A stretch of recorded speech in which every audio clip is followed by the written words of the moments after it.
জমজমাটভাবে চলছে ঐতিহাসিক ১১৭তম জব্বারের বলী খেলা ও মেলা। আন্দরকিল্লা থেকে শুরু করে লালদিঘি, নিউ মার্কেট সহ রাস্তার দুপাশে বসেছে বিভিন্ন ধরনের দেশীয় জিনিসপত্রের দোকান। ২ দিনের এই মেলায় চট্টগ্রামের পাশাপাশি দূর-দূরান্ত থেকে ঢাকা, বরিশাল, সিলেট, রাজশাহী সহ বিভিন্ন জায়গা থেকে জিনিসপত্র নিয়ে ব্যবসায়ীরা এসেছেন।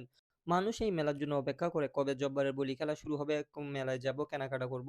মেলার মধ্যে রয়েছে দৈনন্দিন ব্যবহারের জিনিসপত্র থেকে শুরু করে ঘর সাজানোর জিনিস, ঝাড়ু, হাত পাখা, পানদুকুনি, বেলুন, কাপড়, টাঙ্গাইল, জামদানি শাড়ি, পুঁতির, মাটির, কাঠের তৈরি, হাতের গলার, কানের অলংকার, গহনা, বাচ্চাদের খেলনা, বাদ্যযন্ত্র, একতারা, দুইতারা, ঢোল, বাঁশি, তুলা, খাবারের দোকান, আচার, চিনি, বরকুটি, গৈসের তিলি, বাদামের তিলি, তেলেভাজা বাদাম, সোনা বুট, বাতাসা সহ আরও নানান রকমের খাবার ও জিনিসপত্রের দোকান বসেছে।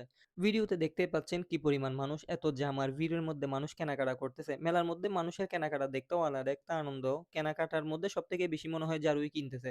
প্রতি ৫ জনের মধ্যে একজন থেকে ঝাড়ু হাতে থাকবেই। আর কিছু কিনুক বা না কিনুক, কিন্তু ঝাড়ু কিন্তু কিনতেছে। মেলার মধ্যে কি পরিমাণ জ্যাম আর মানুষ হাঁটা যাচ্ছে না। ধাক্কাধাক্কি তো আছেই, সাথে ফ্রি ঝাড়ুর বাড়িও খাইছি। এই মেলায় আসার পর চিন্তা করতেছি এই মেলা কিসের জন্য এত প্রসিদ্ধ আর নামকরা? বলি খেলার জন্য নাকি ঝাড়ুর জন্য?